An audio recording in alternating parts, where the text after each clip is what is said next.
आप सभी भाई बहनों का आध्यात्मिक ज्ञानात्मक चैनल की संध्या बेला ज्ञान कक्षा में एक बार फिर स्वागत है। आज की चर्चा का विषय है सतोगुण एक परिपक्व स्थिति। और उसके नीचे ही हमने देखी 40 वर्ष की आयु को एक महत्व दिया है। देखिए, ये बहुत ही साधारण स्थितियां हैं। अक्सर आपका हमारे जीवन का कुछ ऐसे ही अनुभव है कि जब तक मनुष्य की एक आयु 35, 40, 45 वर्ष, इसलिए हमने देखी एक 40 वर्ष एक औसत आयु लिखी। तब तक एक साधारण मनुष्य में देखिए एक जीवन के कहो, संसार के खट्टे मीठे गलत सही कुछ अनुभवों से उसके भीतर सहज ही एक सतोगुण की प्रवृत्ति जागने लगती है। देखिए, 3 गुण प्रकृति के हैं, तमोगुण, रजोगुण और सतोगुण। इन 3 गुणों पे हमारी पिछले लगभग 4.5 पौने 5 वर्षों से चर्चाएं हो रही हैं। शास्त्रों में भी इन 3 गुणों की भरपूर चर्चाएं होती है, क्योंकि ये माया के गुण है। और माया अपने आप में ये जड़ है, जबकि ये जड़ माया के अंतर्गत ही हम सभी भाई बहनों के जीवन यूं ही पिछले अनादि काल से एक प्रवाह में चलते आ रहे हैं। और हम सभी भाई बहन कम अधिक माया से बंधे हुए हैं, क्योंकि हम सभी भाई बहन कहीं ना कहीं ये 84 लाख प्रकार की योनियों के बंधनों से बंधे हुए हैं। हालांकि मनुष्य जोनि तो एक सर्वश्रेष्ठ जोनि है। मनुष्य जोनि को हम और आप आदि जोनि भी बना सकते हैं और अंतिम जोनि भी समझ सकते हैं।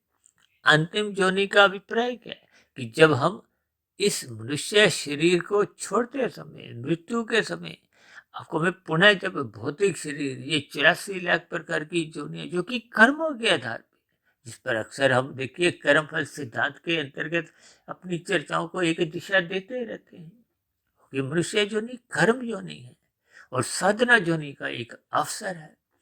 और साधना किस लिए करनी है? परमात्मा को पाने के लिए। और परमात्मा तो देखिए प्रकृति के गुणों से मायातीत है, यानी कि परमात्मा एक परम सत्ता है। परमात्मा को आनंद स्वरूप कहा गया है, जबकि आपको हमें आत्मा को ज्ञान स्वरूप कहा गया है। अब दो चेतन सत्ताएं, इनका एक आपसी सजातीय संबंध है। जबकि ये जो माया है, माया का देखिए अपने आप में ये त्रिगुणात्मक स्थितियां बनती रहती हैं। आपके हमारे जीवन में ये 3 गुणों का प्रवाह एक निरंतर चलता रह रहा है। ऐसा नहीं कि ये कलयुग में आना आरंभ हुआ है। ये तो सतयुग में भी ऐसे ही था, त्रेता युग में, द्वापर युग में और वर्तमान समय कलयुग चल रहा है। और शास्त्र बार बार कहते हैं, और हम भी देखिए शास्त्रों के अनुसार ही अपनी चर्चाओं को एक दिशा देते रहते हैं। शास्त्र बार बार कहते हैं तमोगुण से अच्छा गुण रजोगुण है, रजोगुण से अच्छा गुण सतोगुण है। और कहीं कहीं शास्त्रों में कुछ ऐसे शब्द भी कहे गए कि तमोगुण से 10 गुना अच्छा रजोगुण है, रजोगुण से 10 गुना अच्छा सतोगुण है। ये एक और उसके सूक्ष्म अर्थ है। और इसलिए हम इस सूत्र को आधार में लेते हुए सत्वगुण से भी 10 गुना अच्छा विशुद्ध सत्वगुण, जो कि आत्मा और परमात्मा के लिए आप समझ सकते हैं। अब क्योंकि दो चेतन सत्ताओं में, आत्मा और परमात्मा में मूलभूत अंतर क्या है कि हम सभी आत्मा ज्ञान स्वरूप है, ज्ञान स्वरूप हैं। तकनीकी रूप से वर्तमान जीवन में सबकी अलग अलग स्थितियां बन चुकी है। अब कोई तामसी है, कोई राजसी है, कोई सात्विक है। जबकि आज की वीडियो में तो हमने देखी सत्वगुण को एक सफेद रंग से इसलिए दर्शाया क्योंकि ये एक प्रकृति की एक शुद्धतम स्थिति से लिया जाता है, प्रकाश की स्थिति से लिया जाता है।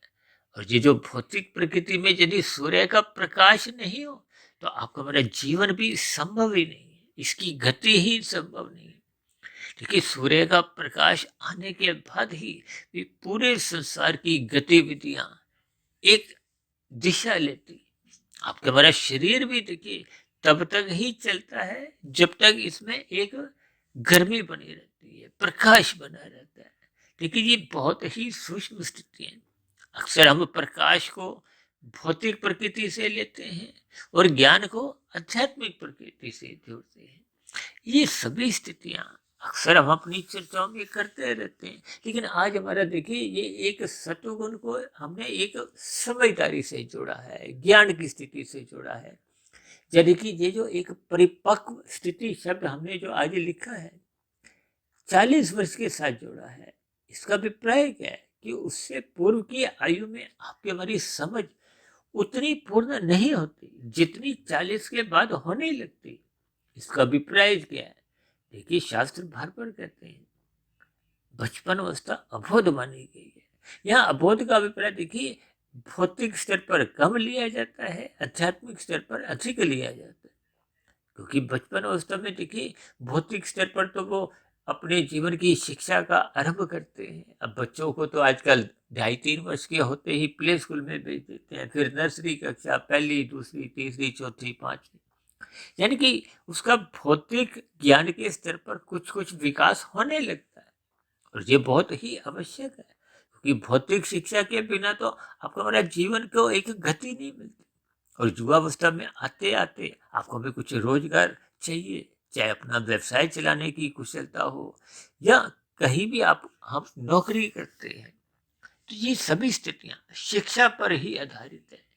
लेकिन ये जो 40 वर्ष की आयु को हमने एक परिपक्व का एक स्थिति दी है, इसका भी प्राय है कि इस स्थिति विशेष से साधारणतः मनुष्य में एक समझदारी की स्थिति को, सत्वगुण का एक विशेष ज्ञान, प्रकृति की एक व्यवस्था के अंतर्गत ही एक सहज साधारण परिस्थितियों में आने लगता है।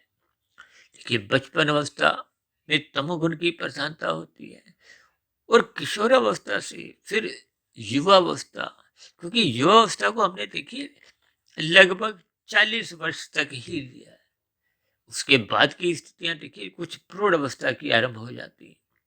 अब प्रौढ़ अवस्था का अभिप्राय देखिए मूलभूत रूप से संबंध युवावस्था से भी आंशिक होता है, क्योंकि वो गुजरा हुआ समय है।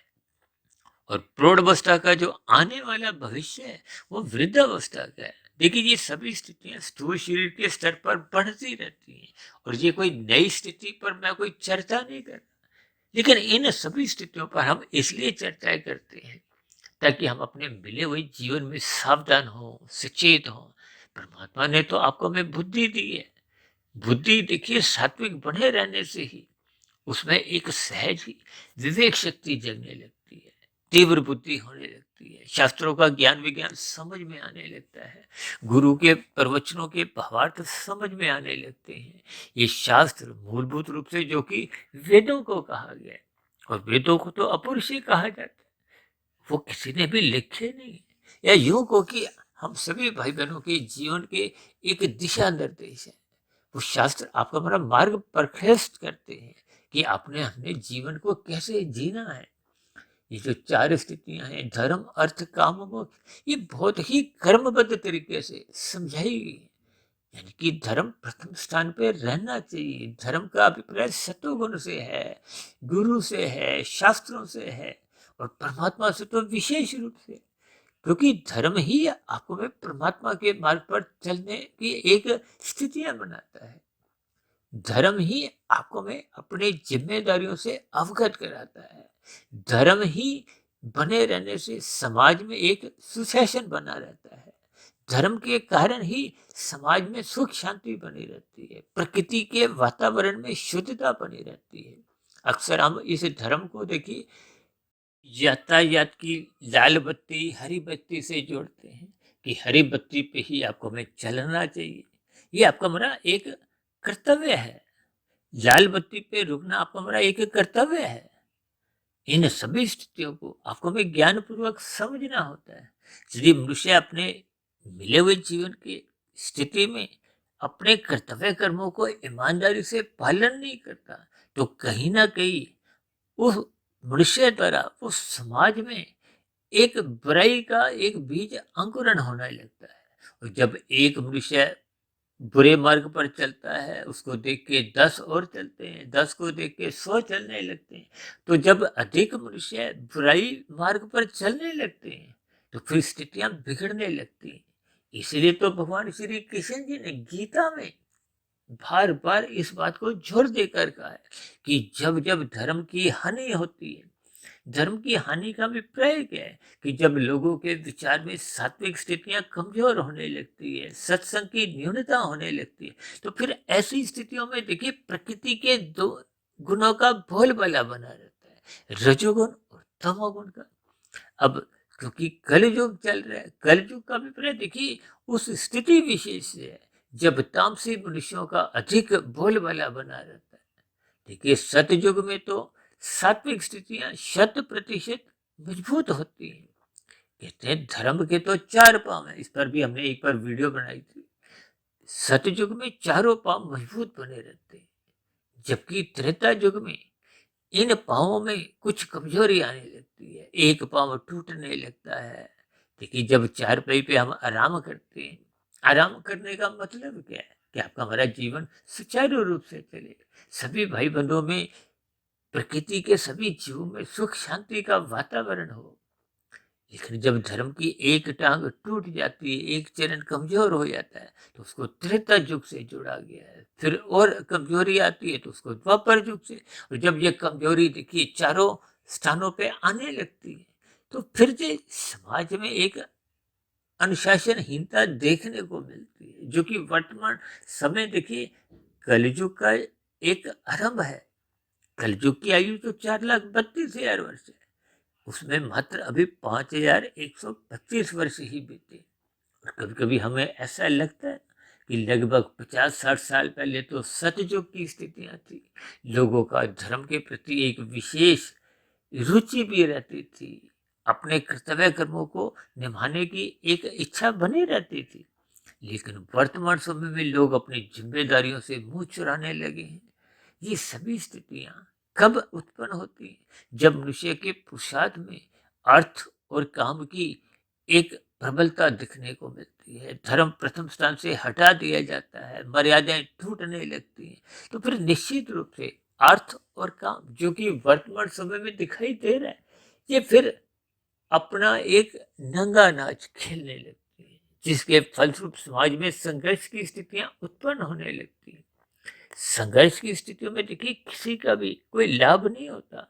जीवन में एक कष्टमय स्थितियां, दुखदायी स्थितियां उत्पन्न होने लगती हैं। समाज में एक अराजकता की स्थितियां, भय का वातावरण उत्पन्न होने लगता है। इन सभी स्थितियों को आपको हमें समझना होगा। इसलिए तो बार बार कहते हैं सत्वगुण की प्रशंसा करो। शास्त्र बार बार कहते हैं रजोगुण के प्रति उदासीन रहो और तमोगुण की निंदा करो। आई पुरुषिया देखिए सत्वगुण की प्रशंसा तो करते ही नहीं, यानी कि वो सत्संग श्रद्धा पूर्वक नहीं करता। और जो मनुष्य इस मार्ग पर चल रहे होते हैं उनको कोई आदर भाव से नहीं देखते। जब मनुष्य देखिए इन सभी स्थितियों में केवल अपने रजोगुण को ही प्रधान देखना चाहता है, आई मनुष्य देखिए राशि स्थितियों को स्वयं भी भोगना चाहता है। और जिन मनुष्यों के पास रजोगुण की एक प्रचुर मात्रा है उनसे अपना संबंध बनाना चाहता है, उनसे अपने संबंध को मजबूती देते हुए स्वयं भी उन स्थितियों से जुड़ना चाहता है। और ये रजोगुण देर सवेर मनुष्य को तमोगुण में गिराता है, क्योंकि राशि स्थितियों में भोगों की एक मर्यादा टूटने लगती। इसलिए तो कहते हैं कि सर्वप्रथम रजोगुण की उपेक्षा करो। और यदि उपेक्षा नहीं कर सकते, आप भोग कर रहे हो, तो फिर इसको सत्वगुण की लगाम से मर्यादा में रखो।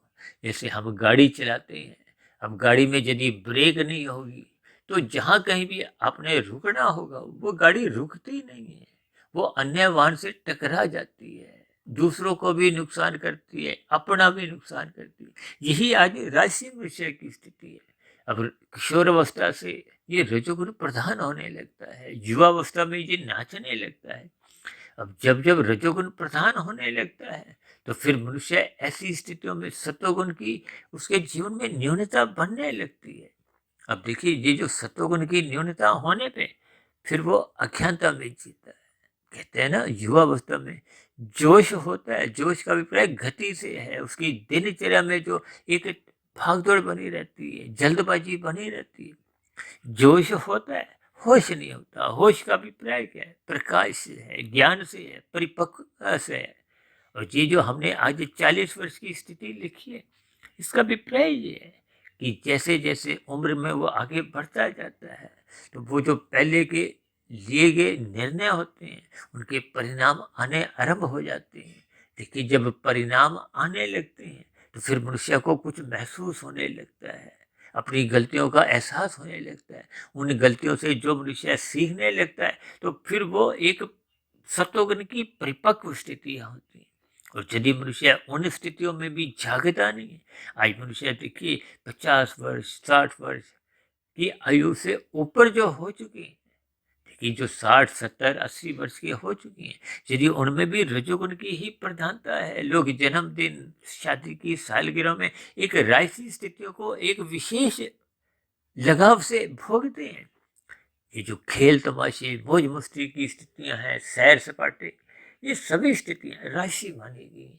ये राशि स्थितियां मनुष्य का सत्वगुण कमजोर करती हैं। और ये जो सत्वगुण की परिपक्व स्थिति एक समाज में बननी चाहिए, वो फिर मनुष्य की बन नहीं पाती। और जब जब सत्वगुण परिपक्व अवस्था में आता नहीं है, तो आपके हमारे निर्णय कमजोर पड़ने लगते हैं। परमात्मा के प्रति आपका हमारा एक रुचि जागृत नहीं होती। देखिए, जब सत्वगुण कमजोर होता है तो रजोगुण प्रधान होता है। रजोगुण का पड़ोसी तो देखिए तमोगुण ही है। तो ऐसी राशि वृक्षों के देर सवेर कहीं ना कहीं पाप कर्म सहज ही होने लगते हैं। आरंभिक स्थितियों में तो ये किए गए पाप कर्मों का बोध नहीं होता। देखिए, पाप कर्मों का बोध तो तभी होता है जब हम सत्वगुण की ज्ञान रूपी प्रकाश से उन पर नजर डालते हैं।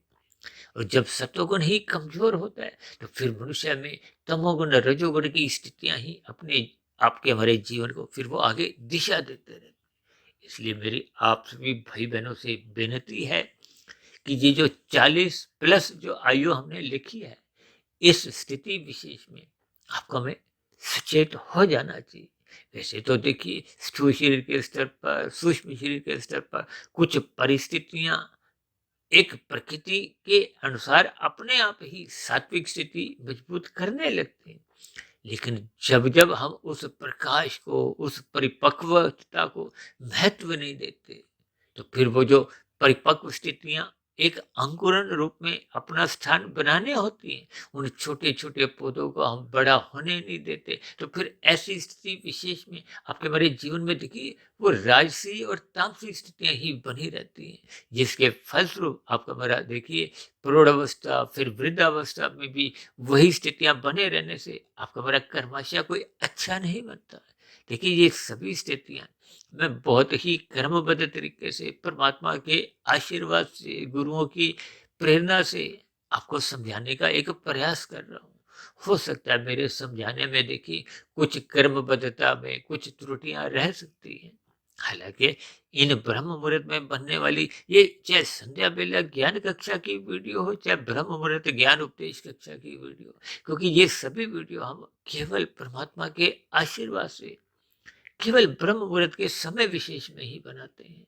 तो फिर ऐसी स्थिति विशेष में प्रकृति के वातावरण में सतोगुण की एक शुद्धतम स्थिति होने के कारण तो कुछ गलतियां कम होने की ही संभावना होती है। फिर भी मेरी आप सभी भाई बहनों से विनती है कि इन सभी स्थितियों को, इन सभी वीडियो को आप एकांत भाव से कर्मबद्ध तरीके से सुनने का अपना एक स्वभाव बनाएं, ताकि आपका सत्वगुण प्रधान स्थिति में हो, सात्विक स्थिति मजबूत हो, ताकि फिर धीरे धीरे आपके हमारे एक कर्म कांड है वो ज्ञान पूर्वक होने लगे।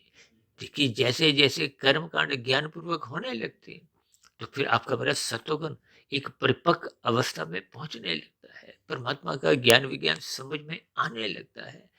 इन सभी स्थितियों पर जब हम मजबूत स्तर पर स्थित हो जाते हैं, तो फिर धीरे धीरे आपका हमारा कर्म योग, ज्ञान योग, भक्ति योग की स्थितियां बनती हैं, जो कि आपके हमारे जीवन को पूर्णता की ओर ले जाती है। आध्यात्मिक उन्नति के फिर वो दरवाजे खोलते जाते हैं, और आपका हमारा मिला हुआ जीवन एक सफल दिशा में जाने लगता है, सार्थक दिशा की ओर सहज ही एक गति पकड़ लेता है।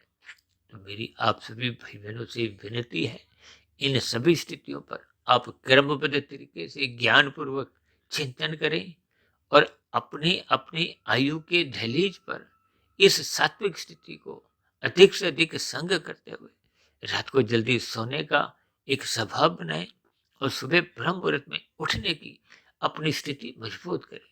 शास्त्र बार बार कहते हैं, जो जागत है सो पावत है, जो सोवत है सो खोवत है। तो मनुष्य जोनि आपको मैं पाने के लिए मिली है। पाना किसको है? परमात्मा को, आनंद को। यानी कि सब मनुष्य का देखिए एक आनंद पाने की लक्ष्य तो बना हुआ है, लेकिन उनकी दिशा गलत है। दिशा गलत का अभिप्राय क्या है कि देखिए आपका हमारा सत्वगुण विशेष रूप से परमात्मा को मिलाने में एक सहायक होता है, इसलिए तो सत्वगुण को मुक्तिदायक कहा गया।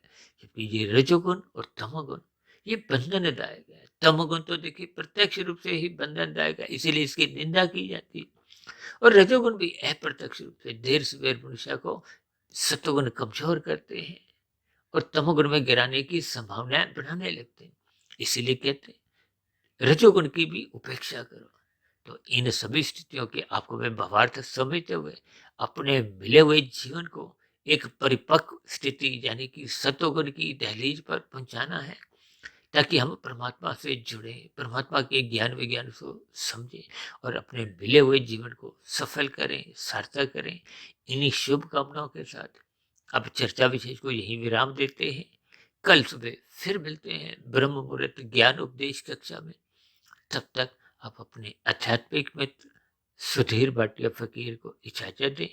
आप सभी भाई बहनों को बहुत बहुत शुभ रात्रि और सुबह ब्रह्म मुहूर्त में उठने के लिए अपने सतोगुण की स्थिति को परिपक्व करने के लिए मेरी ओर से बहुत बहुत शुभकामनाएं। फिर भी कहे गए शब्दों पर जब वीडियो संबंधित आपके मन में कोई प्रश्न उठा हो, कोई मेरी ही कही गई बातें आपको अच्छी नहीं लगती हो, तो आपके प्रश्नों का, आपके सुझावों का और आपकी शिकायतों का नीचे दिए गए कमेंट्स बॉक्स पर सदा ही स्वागत है। चर्चा विशेष को ध्यानपूर्वक सुनने के लिए आप सभी भाई बहनों का बहुत बहुत धन्यवाद।